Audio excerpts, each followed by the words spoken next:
Big E! Now for Lesnar! Yes! Oh, Brock got a escape by Brock! And an F5 for Big E! He lands head first! That's it! Here's your winner, and the new WWE Champion, Brock Lesnar!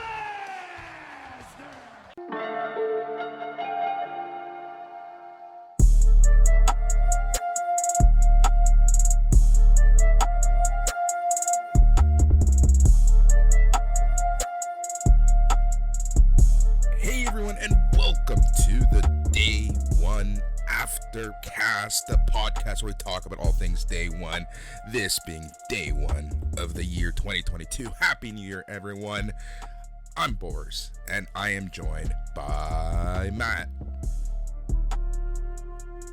Bonjour! How's everybody doing out there? We hope you're doing well. Boris, it was a weird show, this WWE Day One. It wasn't bad. Nothing very, super memorable really happening on this one other than the World Championship switching hands. It was an okay show. It was kind of just there, but we'll talk about it. We'll bring you up to speed. How you doing this fine evening, homie? I'm doing pretty good, honestly. I'm quite tired at this point. It's been a hell of a long day. We've recorded. This is now our second podcast of the day. Check out BAM. Whatever feed you're on, you can listen to BAM as Matt and I roll through the top 121 matches of 2021, and that was a lot of fun.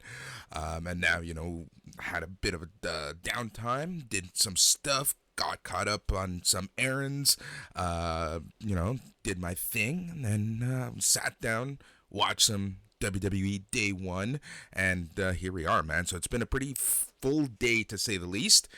I'm not quite sure how I feel about Saturday pay-per-views, let me tell you that. Yeah, it's a gift and a curse, I don't mind the Saturday show. This is an easily skippable show, this Day One, not just in content, but obviously people have a lot on the go on this day, so I assume a lot of people missed this one, and believe me, you don't really have to go back and catch it unless you are a Brock Lesnar apologist. I don't mind the Saturday shows, but at the same time, Boris, I often have way more plans on Saturday than I do Sunday, so it makes them more skippable. It really does. So I don't know, gift and a curse, these Saturday shows. Exactly, but hey, you and I better get used to them because I think we are going to be doing some more Saturday shows moving forward. Royal Rumble is on a Saturday as well, and that's going to be Saturday, January the 29th, so that's the next time that we are coming to you, and it will in fact be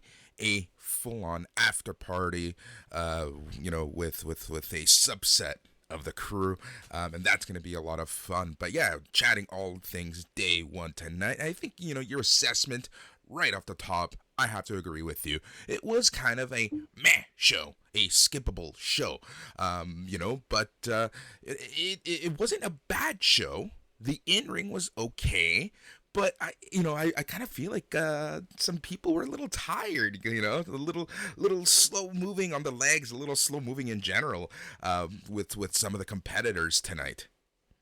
Absolutely. And I mean, it was kind of booked on the fly because the two matches anyway, that I personally was most excited about, and I feel like the internet, most wrestling fans were most excited about, was Brock Lesnar versus Roman Reigns, and even more so, the Intercontinental title match, Boris, Sami Zayn versus Shinsuke Nakamura. And we got neither of those on this show. So obviously that hurt it a lot. They kind of went by the seat of their pants. It felt like a couple matches got way more time than they wanted. And then they reached the end of the show and realized they didn't have enough time for the main event because felt like they really wanted to get out at 10:45, 10:50. That kind of seems like the pattern nowadays. They want to get out with 10 to 15 minutes left before that 11 o'clock hour to really hammer home some more ads on Peacock. So I don't know, man. It was an okay show, but yeah, definitely skippable. There were some good things. We're going to sift through it and tell you all about it. Exactly. So, like you mentioned, there were two matches that were off the card. The first one being Roman Reigns versus Brock Lesnar, probably the match that a lot of people, a lot of wrestling fans were looking forward to. The build-up has been incredible. The Paul Heyman stuff has been awesome, and this is a match. Like, I feel like Brock Lesnar has found himself again. He seems to be looking really good. He's talking well. He's presenting himself well, and the fans are actually 100% behind him. Unfortunately, at 5:58 p.m., a tweet was sent out. Roman Reigns has tested positive for COVID-19. As a result, he won't be competing tonight at the WWE pay-per-view, and that was from Ariel Helwani right at 5:58. And then shortly thereafter, at 6 p.m., it was confirmed by WWE, and Roman Reigns was taken off the card, and Brock Lesnar inserted into the WWE Heavyweight Championship match, which was already a 4-person match. So let's just add someone else, and voila, that is your new main event. So that was that. And then, like you also mentioned, the IC title belt, the Shinsuke Nakamura versus Sami Zayn, I think the match that most wrestling fans were looking forward to, just didn't happen. No reason given. It just was not on the card. It just didn't show up. Yeah, absolutely. And that was a blow. And I mean, I get why they have to tell us about Roman Reigns, but I'm impressed they even did that much, because this company will flagrantly false advertise to you, gleefully smiling in your face while they lie. So it was nice of them. But yeah, they didn't give us any explanation for Shinsuke versus Sammy, which did hurt the show overall. But what can we do? It is 2022. We're going to have to continue to just deal with these COVID dropouts when and if they come. But we did get a pretty entertaining main event out of it. Although it would have been a lot better if they took 5 minutes off, say, the Edge versus Miz match and threw it into that main event. Exactly. We're going to get into all of that very soon. We're going to run down the entire show, the pre-show, and then the actual pay-per-view card. And we're going to rate each match, because that's what Matt and I do. We love to rate matches, but, we do not rate them with stars. We're done with that, because we are the young guns. So we kind of like to, change things up, have a rating de jour, something that reflects something that stood out in the night. But unfortunately, Matt, today's show was just an average show at best. So we kind of struggled trying to figure out what we're going to use as our rating system.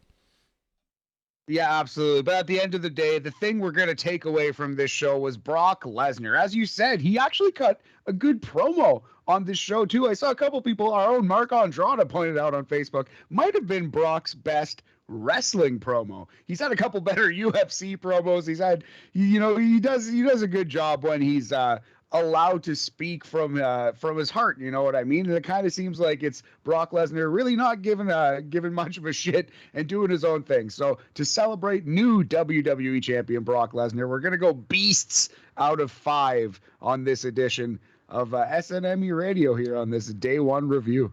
Yep, so everything is going to be on the beast scale, and we might have to revisit our Mendoza line, but that'll happen in just a little bit. So WWE Day 1 kickoff show started off with Kayla Braxton hosting the show. She was joined by the panel of Kevin Patrick, Booker T, JBL, and Peter Rosenberg from their usual spot. They immediately kick things off, addressing the change to the card caused by Roman Reigns testing positive for COVID-19, which leads to Brock Lesnar being added to the WWE Championship match. The panel ran through the rest of the lineup, and everything that was advertised, at least, and this new card. Then we got a video package on the Edge versus Miz match. The Miz crashed the panel's desk, spoke about his match with Edge, because in every kickoff panel, someone needs to do the crashing. This time it was the Miz.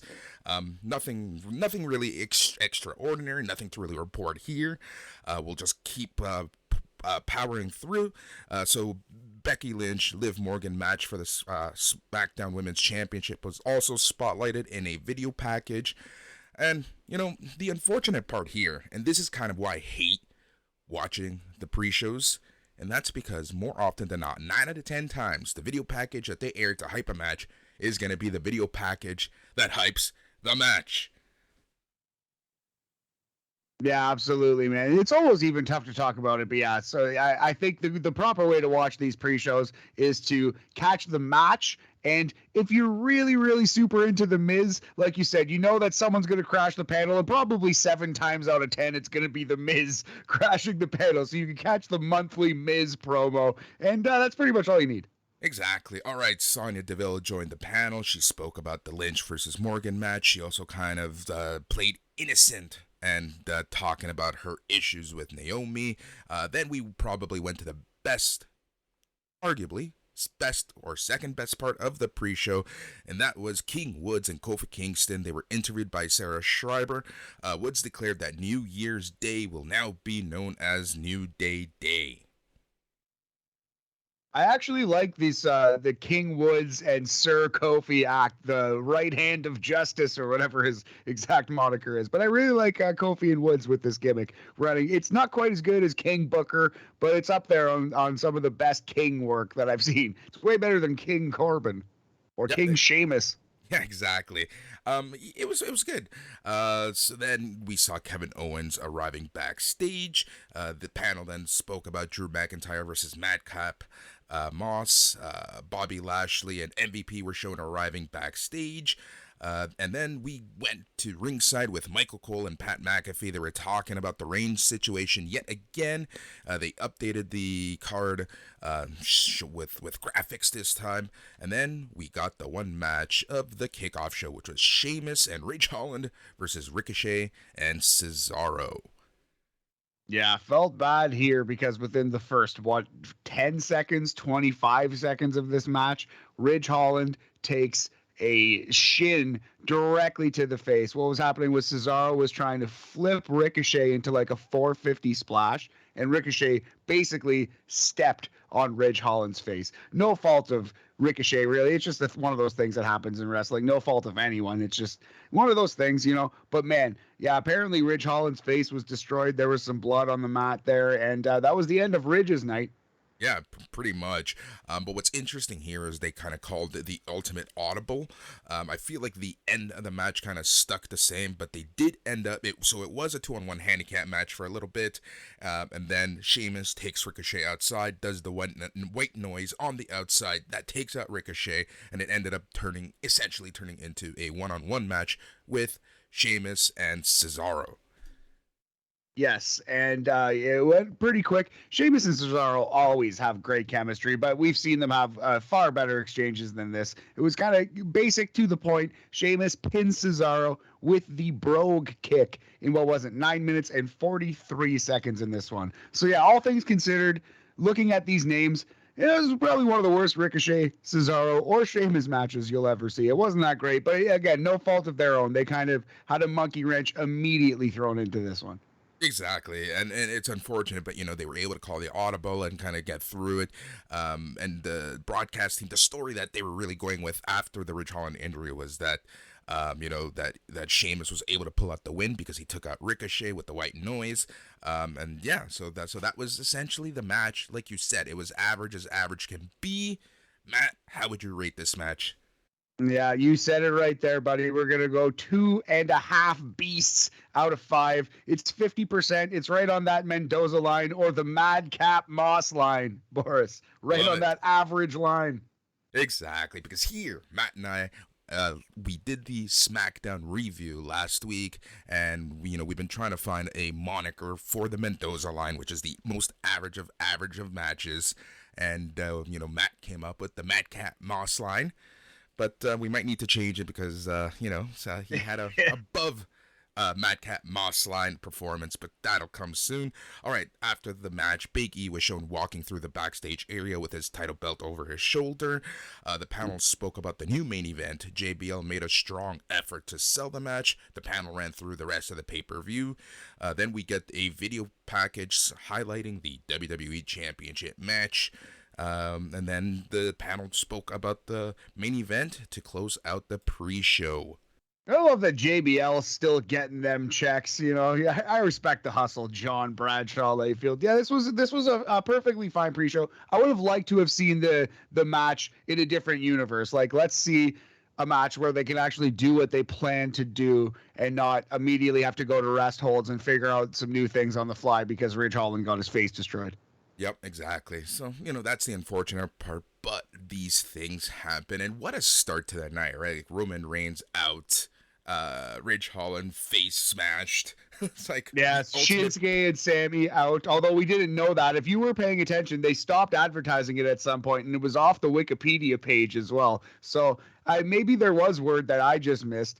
But yeah, a cursed show it was feeling like at this point, Boris. No, not a show, not a pay-per-view, a premium live event, Matt. Yes, how silly of me. A cursed premium live event, Boris, of course. WWE marketing, gotta love it. Premium live event. I was waiting for the day for them to change the name of pay-per-views, and I can't believe, of all of the things, they landed on premium live event. So now there's like a house show quality match. There's like indie level. There's like house show level. There's TV level. And now instead of like a pay-per-view, like you say, that was a pay-per-view quality match, you'd have to say that was a premium live event quality match, Boris. Yep. This is where we're at. Or a PLE, a play. Oh, boy. Well, I guess AEW still charges for some of their shows, keeping the pay-per-view carny spirit alive. So this leads us into the main card. We get a video package including Migos and various WWE wrestlers. Michael Cole and Pat McAfee welcome viewers to WWE's first premium live event of 2022. They addressed the news yet again of Roman Reigns being pulled from the show due to testing positive for COVID-19 and Brock Lesnar being added to the WWE Championship match, and then we jump straight into action as the first match of the night was Jimmy Uso and Jey Uso, the Usos versus Kofi Kingston and King Woods for the SmackDown tag titles. The Usai? Yeah, but Boris, premium live event is going to become the new WWE universe, isn't it? I'm already sick of it. Don't get me wrong, but we're going to be completely sick of it before even WrestleMania hits, aren't we? Oh, because they're gonna start saying it every 10 seconds. Our next premium live event, the next premium live event, the next premium live event. It's going to become like pointing at WrestleMania season. I can absolutely hear it. It's already ringing in my ears, and I dislike it greatly. But this opening match, looking back on the show, Boris, I think this was the best match on the entire card. I actually thought this was really strong. Can't go wrong with the Usos versus the New Day. Yeah, so, I really like this match because I like the slow pace that the Usos are really trying to go in, right? And the announcers were really trying to work over the fact that, this is what the Usos want. They want to slow the match down and, work their rate as opposed to trying to match the speed and the intenseness of the New Day. So I really like that aspect of the match. Some may say that the match started a little slow, but by the end, it was really able to pick up. The crowd was super into this match. They were chanting, "This is awesome," early on when the match was not awesome. But it did end up being awesome. But yeah, this was a pretty good match in the grand scheme of things. So at one point, Xavier Woods sent Jimmy to ringside, tried to dive onto him, but Jimmy caught him with a super kick. Jimmy tagged in, and then the Usos hit a 3D on Kingston. Then Jimmy scored the pin. So your winners were the Usos in 17 minutes and 5 seconds. Yes, the Dudley Death Drop, the 3D, and the Usos retain their SmackDown Tag Team titles. Again, I thought this was the match of the show, the best thing on the card. I would go as high as 3 3/4 beasts, Boris, 75%. It's a solid B+ here in Canada for this one. We've seen the Usos and the New Day have better matches, but this was still a very, very good wrestling match. Exactly. And, 17 minutes, 5 seconds. Do you think this match went a little too long? No, I think it's a proper tag team opener, especially on this card where there was kind of like slapdash throwing things together. You knew that some matches were going to get a little more time than they needed. Maybe I thought this was like the perfect length for this specific match. I didn't think it went too long at all. Yeah. All right. So after this, we get a video package recapping Big E winning the Money in the Bank contract and then cashing in successfully on Bobby Lashley. Big E was interviewed by Kevin Patrick in the back. Patrick asked him about Brock Lesnar joining the match. Big E said he didn't have this on his bingo card. Big E mentioned all of his 5-way opponents and said you could line them up and he will knock them all down. He said he would find a way to retain his championship. Awesome promo here by Big E. I really like him on the microphone. Pour one out for young Big E. I feel bad about how this night shook down. I don't think it's the end of his career by any means. I don't think it's time for him to leave and retire or anything. I think he'll be fine. It's clear WWE is behind him and trusts him. But man, this Brock Lesnar, boy, he's just got it out for the New Day, doesn't he? Apparently he does, but we'll talk about that at the end of the match, or at the end of this show, just because there is a point that I do want to make, so let's put a pin on that. Caleb Braxton spoke with Migos on the backstage ring set and noted that they are from Atlanta. They said they are longtime WWE fans who have been watching since they were kids. McAfee thanked Migos for supplying the official Day One theme song. This leads us into Happy Corbin and Madcap Moss making their entrance. They did their dad jokes and comedy bits. Drew McIntyre's entrance spared the world from listening to more of the dad jokes. Lots and lots of dad jokes on this show. Man, so I think, Boris, we might have been a little quick to judge Madcap Moss. Might have been a little harsh on him. Is Madcap Moss becoming a good wrestler here before our eyes? Did he just have a really good night, or is he really improving? What's going on here? You know, here's the thing, right? He got called up from NXT. Some would say he just wasn't ready. So, you know, there's nothing that practice makes perfect, right? Like, who knows? Here's the thing. He's improving.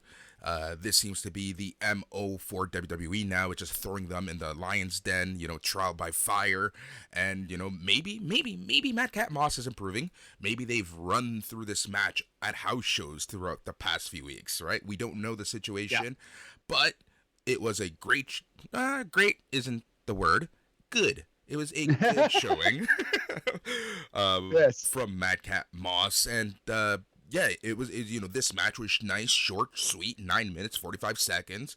Drew McIntyre won with the Claymore, and then he got the cover. So it was a pretty simple, basic match, but it was good in its length of 9:45. Yeah, and like there were a couple moments here that really stood out for Madcap Moss. I mean, he took a turnbuckle where he like basically body checked the second turnbuckle. I've never seen someone take a buckle like this, and there's a good reason for it. He kind of Darby Allen'd himself on the middle turnbuckle. It was pretty insane. I don't recommend doing that. He very, very easily could have hurt himself. There was also a spot that I like. I've never seen him do this before, although I'm sure he's got it in his repertoire, where he caught Drew McIntyre out of a cross body and hit like an Oklahoma Stampede in the corner and then turned it into a fall-away slam. Now, it was sloppier than all hell. He almost lost Drew McIntyre, but just the fact that he did pull that off is pretty impressive. So again, Madcap Moss, tip of the cap to you, buddy. Definitely the highest profile match of Madcap Moss, mid-cap Moss, his career. He is certainly mid-card Moss. And you know what? He delivered here. He did deliver. Yeah, I think he did in the grand scheme of things. So hopefully this is just a sign of things to come. Hopefully he does continue improving. But this was, again, just a perfect way to continue his career trajectory. Now, you know, in the Facebook group, I was monitoring it, seeing some comments, and a lot of people were complaining that this match isn't pay-per-view. Oh, sorry, it's not a pay-per-view. This match isn't premium live event quality. And I mean, like, well, it's like you said, people have to develop, man. They're kind of throwing these wrestlers to the wolves. And I did think it was premium live event quality. I thought Madcap Moss stepped up to the plate and he hit a solid single. A nice, solid single into left field. I'm not telling you it was a home run, but he got it through the defense, Boris. If we had to put a number on it, we're going to go 3 beasts out of 5. Slightly above average. It's a 60% Minnesota Vikings percentage on this one. I love the fact that in our attempt to like not praise the guy, but not crap on him, it surely sounds like we're crapping on him. Well, we're just being realistic. But I mean, like, I kind of thought Madcap Moss was hopeless and terrible and fucking brutal, bud, as they say. But he's not that bad. He's okay, this Madcap Moss. Yep. All right. After the match, Kevin Owens was interviewed backstage by Sarah Schreiber. Owens was unhappy about Brock Lesnar being added to the match, but he said he would get revenge for what Lesnar did to his soulmate Sami Zayn. Owens said he would have had a new plan and then said he had to go with Seth Rollins. I love Kevin Owens so much. He's one of the few things that will keep me coming back to WWE. So I'm happy he got the Vince McMahon bag and he's sticking around on my television. Although I'm sad he couldn't fulfill his goal of winning the world title at day one. Yep. Yeah. But it happens sometimes, right? So again, Peacock, and their commercials. It just really takes the steam out of these pay-per-views, man. It just completely ruins the flow of the pay-per-view, and it just really halts stuff down, especially after a half-decent match. You just want to, I just want to get to the next match. But no, let's have these lengthy video packages. Yeah, they're highlighting wrestlers, but they're so long, and it just really takes the air out of the balloon. It really slows down the pace of these pay-per-views. 100%, yeah, and they're kind of building in bathroom breaks. They're kind of training us to stop caring. So we're going to take that advice at some point, and we're going to stop. Like, we're going to end up missing things because we're going to be going to get our snacks or get our pee on or whatever it might be, Boris. So yeah, I can definitely see them like this coming back to haunt them a little bit. Like, they might start losing fans, like not losing fans, but fans getting up and going to the concession stand, going to the bathroom, and the live shows might even start being hurt by these incessant commercials and the pacing of the show. So yeah, I agree. I get it. It's a necessary evil, but I hate it. I dislike it strongly. No good. Yep. All right. This leads us into the third match of the night, which was RK Bro, Randy Orton, and Riddle versus the Street Profits, Montez Ford and Angela Dawkins for the Raw titles. Jimmy Smith, Corey Graves, and Byron Saxton are calling this match. Migos actually accompanied RK Bro to the ring, which seemed random to say the least, but it happened. Kind of funny that they were with RK Bro and not the Street Profits. Also funny that everyone on the show was calling them the Migos, not Migos, but they were the Migos. Classic, like, Bret Hart, the WCW energy to that one. Yeah, exactly. But what did you think of this match? I actually thought it was pretty good. I mean, the Street Profits are good. Montez Ford is absolutely a breathtaking athlete, and I love Matt Riddle's work. And Boris, you know me, unironically, unapologetically, I love Randy Orton's work. So yeah, sign me up to this one, man. I would say that this was one of the better matches on the show, for sure. Exactly. Like, this match was just fine, but again, it was just, it was an average tag team match. There wasn't anything spectacular in terms of storytelling. It was essentially two-face teams. The crowd surely got behind RK Bro a lot more, and it was just it was an okay match. Nothing spectacular, but nothing bad. Just like you said, Montez Ford is an amazing athlete. His in-ring stuff is just great too. He's hilarious. Like that one spot where he kind of chopped Randy Orton and kind of started making fun of him, and then took the gouge to the eyes from Orton, and that was just a little funny. And I gotta say, Angela Dawkins is for sure improving in the ring, because before I would see like a huge gap between Ford and Dawkins, but they're just a very good tag team. All four guys worked well. It was overall a good match that ended up, again, it was simple. So at one point, Ford went for a splash. Orton avoided. Riddle returned to the ring, ended up popping Ford into the air. Then Orton hit the Ford with an RKO on the way down and pinned him. So RK Bro wins in 11 minutes and 15 seconds to retain the Raw Tag titles. Yes, I loved that finish too, and I felt like this match went the exact right length of time at 11:15. Did not overstay its welcome. Like a couple of these matches on the card, just in and out, perfectly amount of fun. And Migos got to show up on camera a couple of times too. But yeah, that finish where Matt Riddle throws Montez Ford high up in the air, and then Randy Orton hits him on the way down with the RKO. Just chef's kiss. Really like this match. This is pretty solid. Yeah, after the match, Migos enter the ring. They celebrated with RK Bro. The Profits recovered, shook hands with Orton and Riddle, and then everyone kind of celebrated and exited the ring together. So, Matt, how many beasts incarnate would you give this match? Oh, I actually kind of hate that I just said chef's kiss. I kind of find that obnoxious. I apologize to the listeners and to me. We're going to go 3.5 beasts on this one, Boris. It's a 70% Minnesota Golden Gopher percentage on this one. Solid B in Canada. Yep. All right. Backstage, Drew McIntyre was searching for the locker room when Schreiber showed up, asked him, if Happy Corbin is up next for him. McIntyre said Moss is one tough son of a bitch. He started to talk about Corbin when Corbin and Moss showed up, attacking him. McIntyre held his own briefly, but Corbin ended up working him over with a chair. Moss put the chair around McIntyre's head, and then Corbin picked up some piece of equipment, slammed it into McIntyre.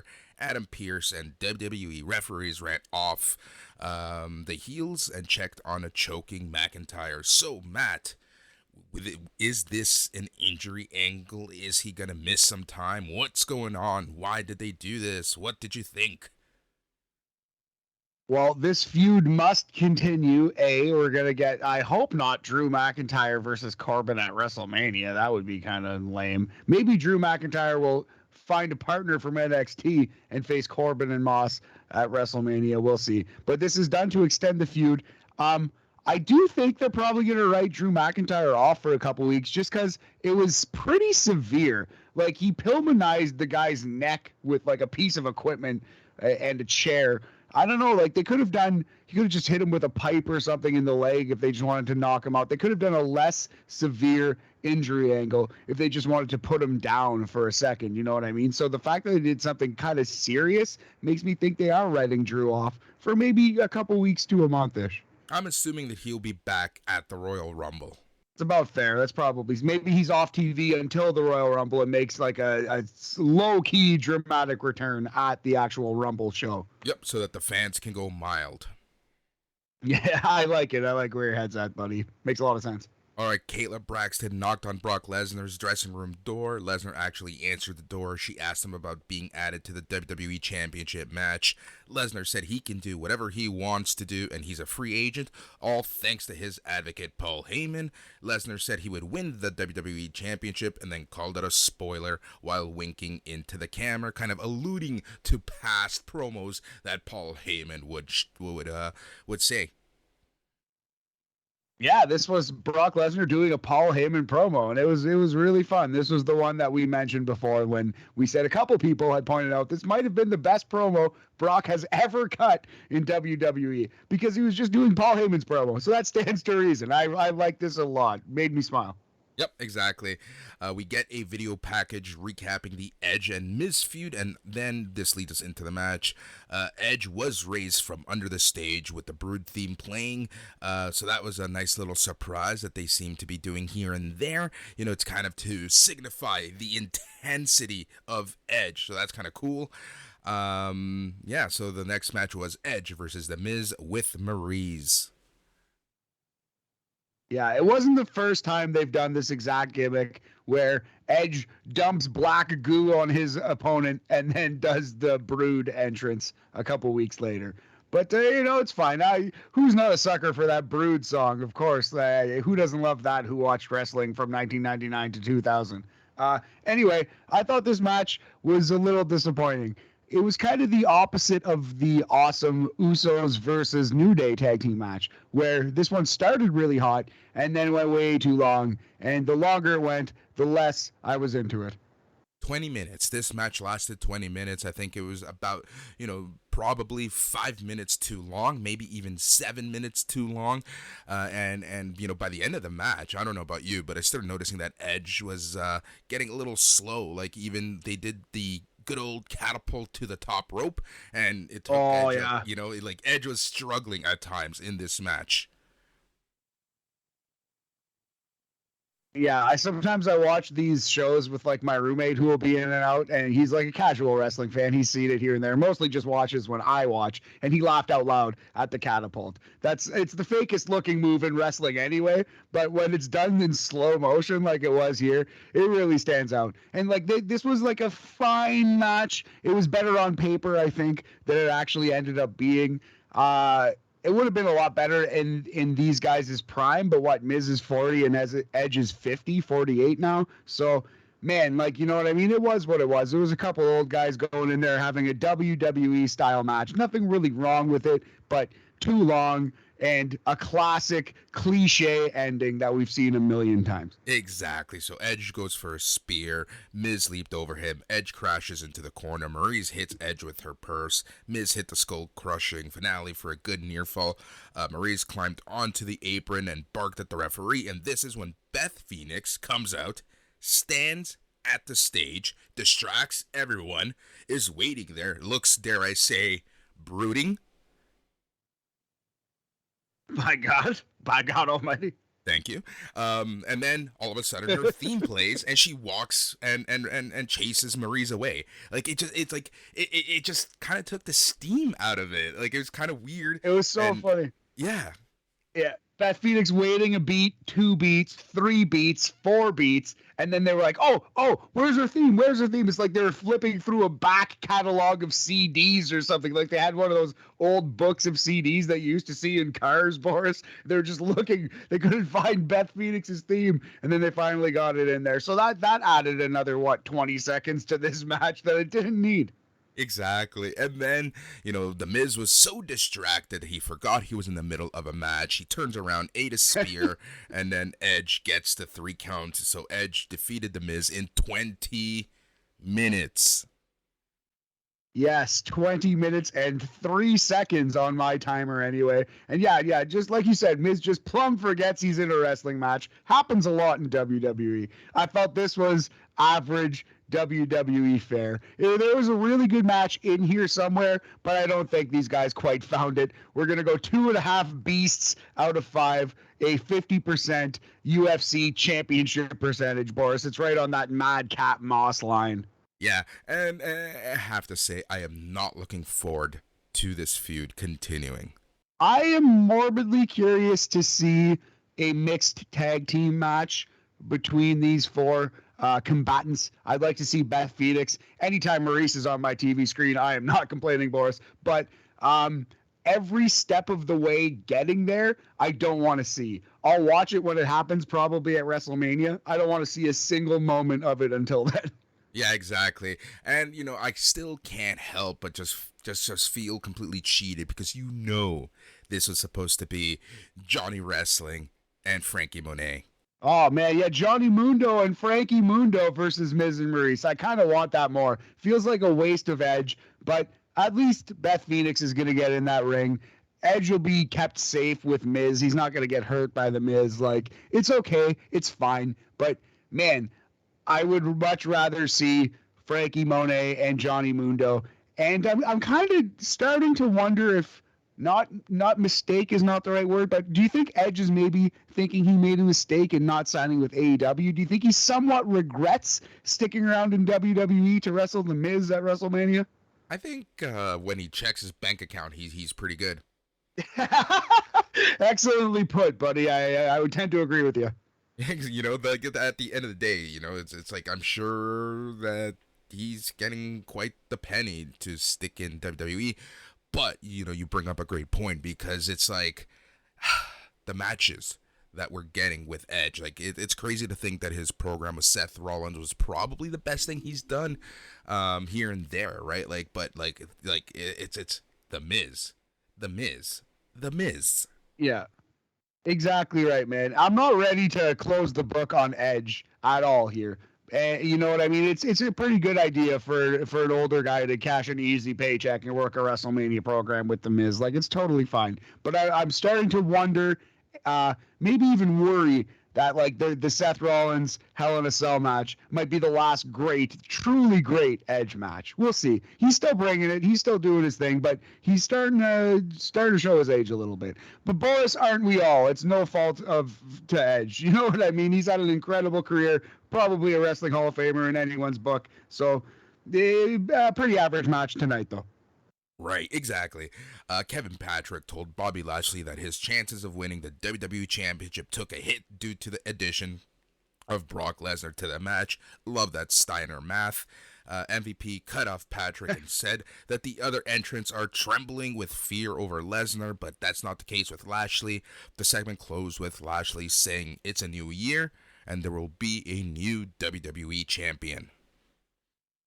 I believe it's known as breaker math now, Boris. With 2 Ks.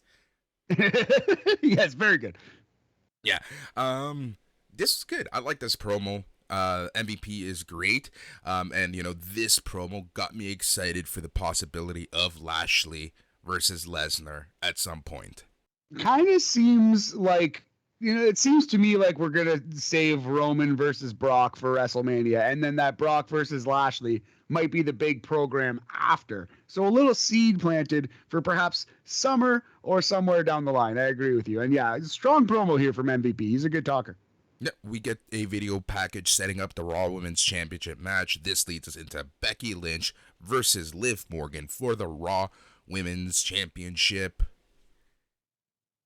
I quite enjoyed this one. If I was given like the podium, I think this would probably be my bronze medal match of the night. Like, there were 2 matches better, but it was solid. 3rd best match of the night. Very strong performance by Liv Morgan here. This one went a touch too long too, though, as well. I would have been okay with cutting 2 or 3 minutes out of this and tacking it onto the main event. But minor complaint. Good showing from Becky. Always brings it. And Liv Morgan really, really impressed me here. Exactly. I think this was Liv Morgan's best performance, period.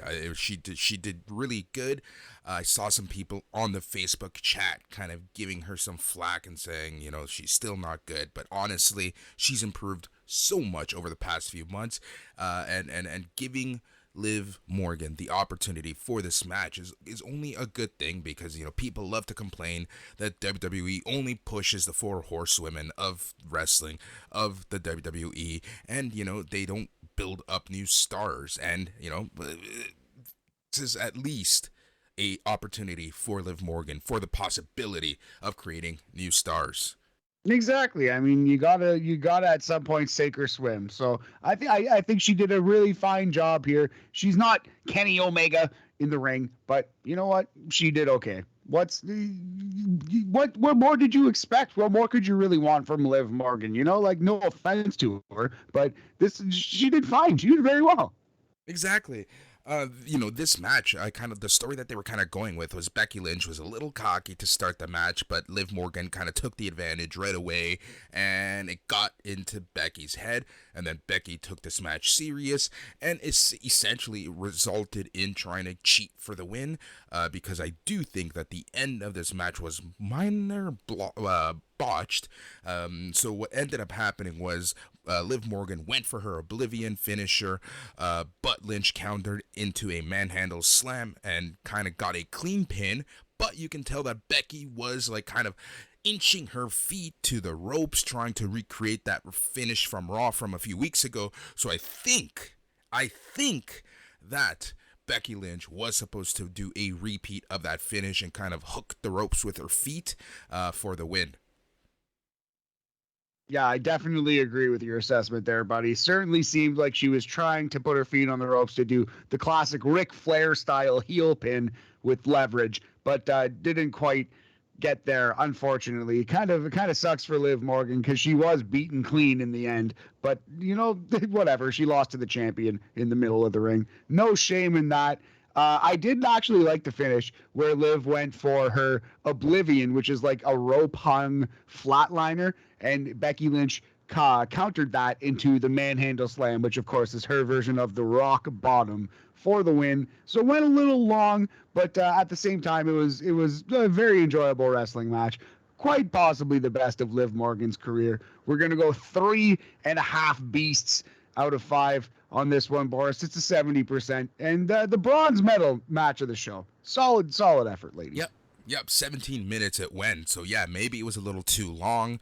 But, you know, again, I was entertained, and to me, it didn't feel like 17 minutes at the end of the day. So, you know, backstage, Seth Rollins was interviewed by Kevin Patrick. Rollins recalled that he was originally the only challenger for Big E before others were added. Rollins got fired up and said he would stomp heads and win. The Raw broadcast team recapped the kickoff show tag match, including the injury to Ridge Holland.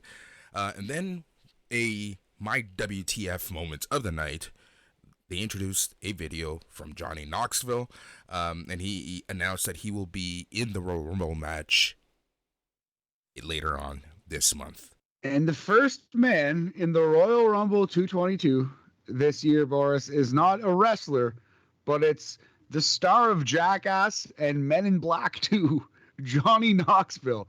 Johnny Knoxville, before any professional wrestler, is declaring himself for the Royal Rumble. What a time to be alive, buddy. Yeah, this is David Arquette levels of what the F. Star of The Ringer, Johnny Knoxville. One of the worst movies I've ever seen in my entire life.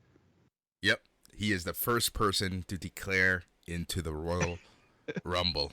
Johnny Knoxville. Johnny Knoxville is in the Royal Rumble before even someone like a Drew McIntyre, before a Ricochet, before a Ribs. You know what's gonna get to me? And now I'm actually angry thinking about this more. He is taking the spot of someone who deserves it, like a Ricochet. You know. Yeah. Oh, man. We'll see if he's taking Ricochet's spot. But you're completely right about that. It doesn't anger me yet because they always have guests. They always have like a Hurricane or a Kevin Nash or something. And I don't know if this is going to be better or worse than Hurricane coming in and pretending to chokeslam someone and then get throwing it out for like the 7th time or whatever it is. So we'll see. I'm willing to reserve judgment on this. But also, you're probably not wrong. It's probably going to be embarrassing and hilarious. This is just like, is it not? I know it's Jackass is coming back and it's his last hurrah and whatever, but is it not 20 years too late on this? Like, where was this in 2002? Yeah, that's the worst part. It's like, again, WWE strikes with being so far behind the times. It's just incredible. And yeah, there's a new movie coming out, but come on, you couldn't do better. Oh my God, we had the egg for Survivor Series. We have Johnny Knoxville for Royal Rumble. What is this company doing? We had zombies not too long ago as well, Boris. Oh man, let's just be thankful we didn't have Paul White as the New Year's baby on this one. True. Oh my God, true enough. Oh my God. All right. We get a video package setting up the main event. Entrances for all 5 guys take place. Notable to me was that Big E came out 4th, leaving the big hoopla for Brock Lesnar. Yeah. So this was a pretty telling sign. You've seen the WWE champion come out like 1st, and even that's like a little weird. But to come out 4th out of 5, to come out just in the middle, that was very strange. So it's pretty clear that they were showing you Brock Lesnar is the star on this evening. But man, no insult to Big E's title reign. It was sad that it wrapped up like this. Yeah, exactly. And it makes you kind of wonder what the original plans were for both this match and the Roman Reigns Lesnar match, right? Like, who knows where we got? Like, is this just WWE trying to change things up because they had to change the script? Yes. I don't know.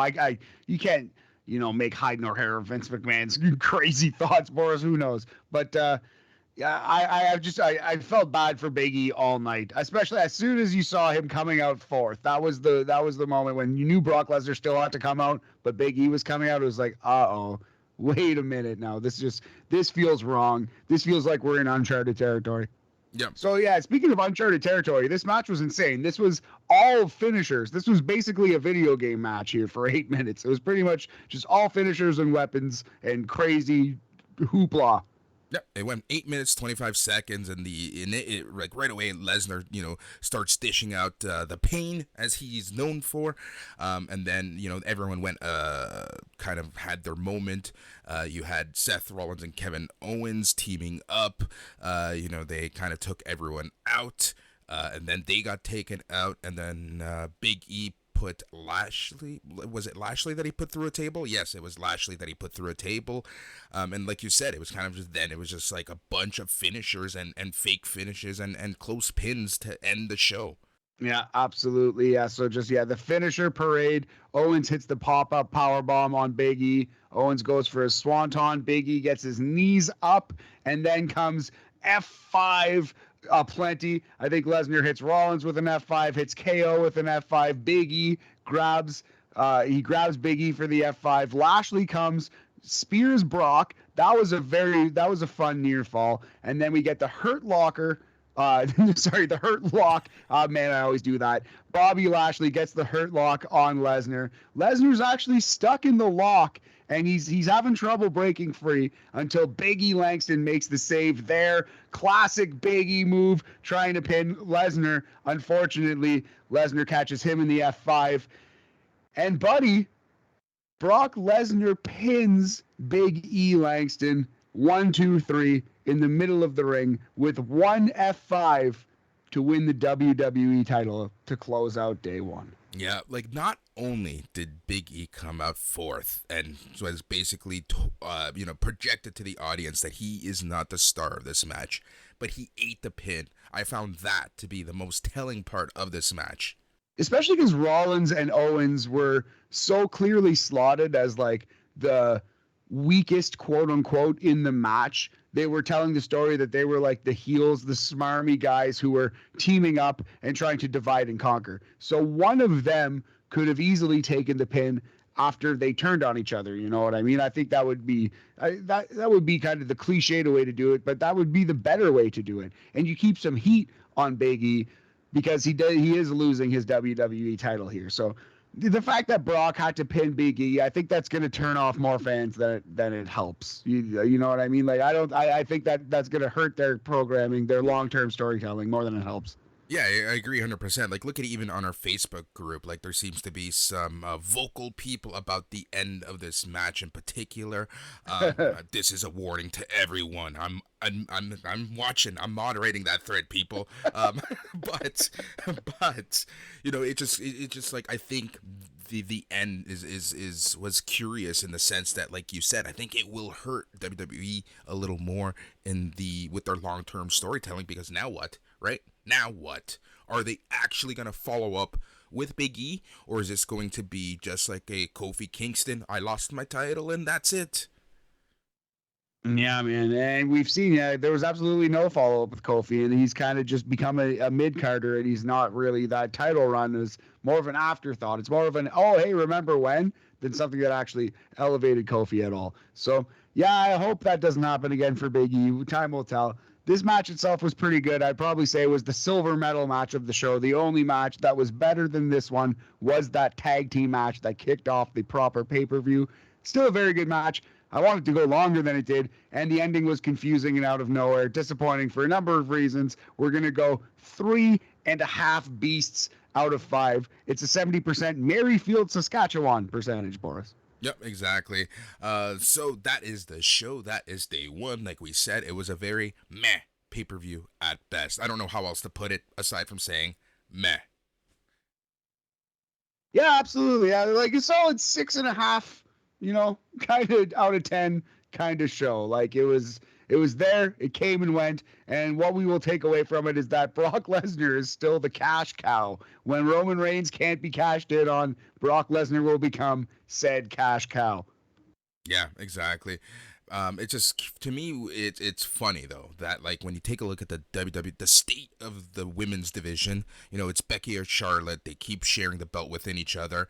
They might lose a match here and there to someone, but it's typically Becky and Charlotte who are just running wild with those titles. And then you take a look at the men's side, and right now it seems to be Lesnar and Roman Reigns, right? Like, it's those four people who really seem to be controlling the majority of time with belts and being the focus of everything WWE.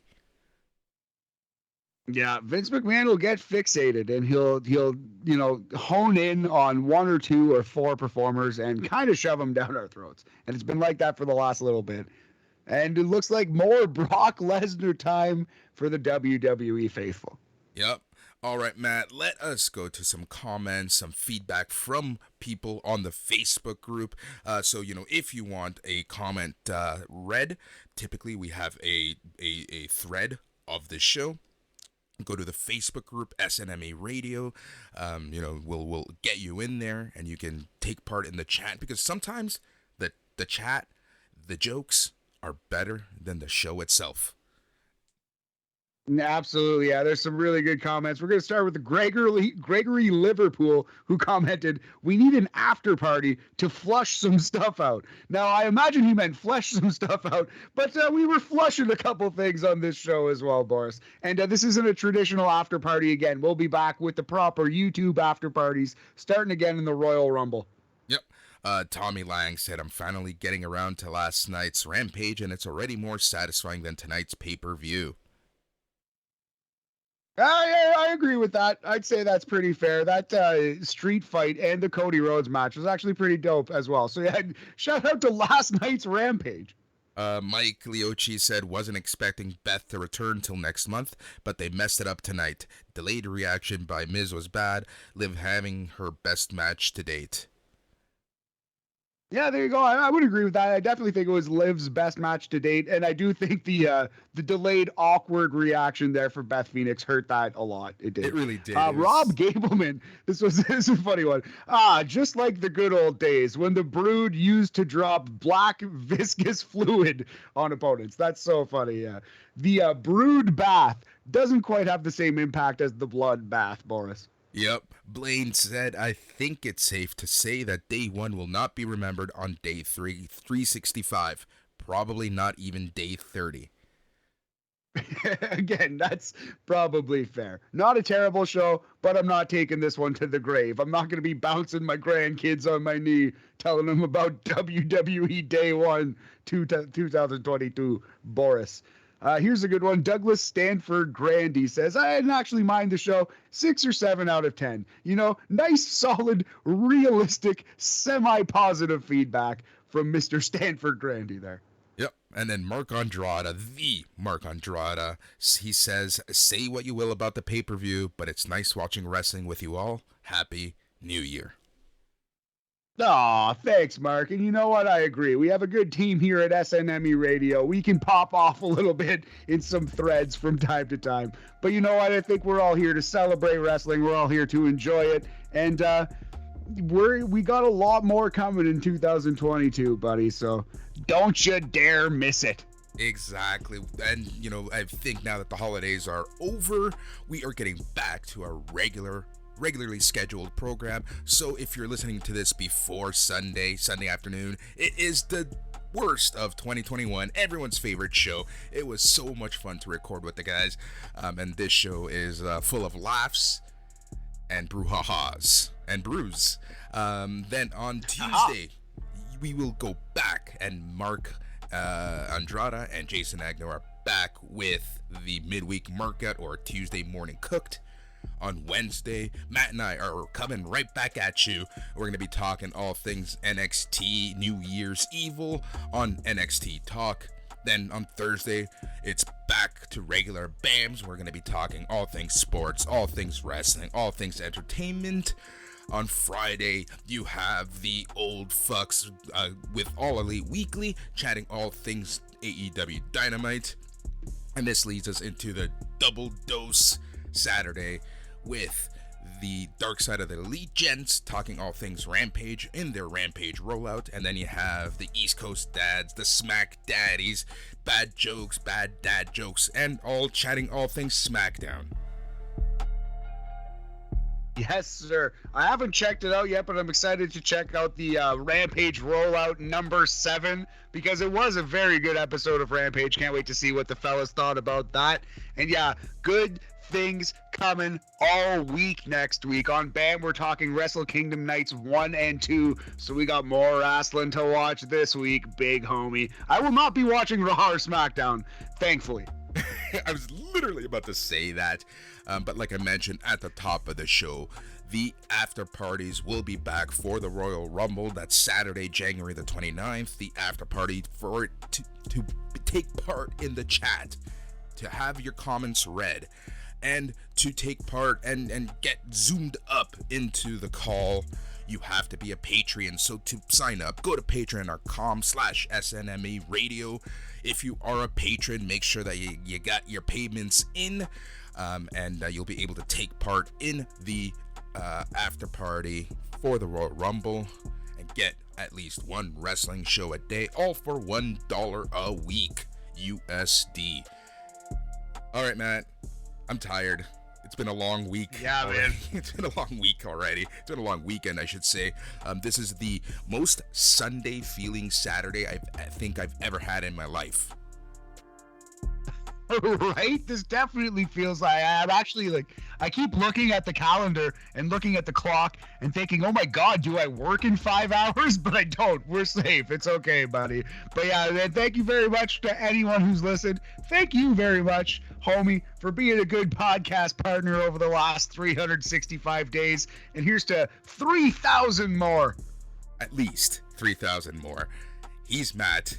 I'm Boris. Goodbye. Yeah.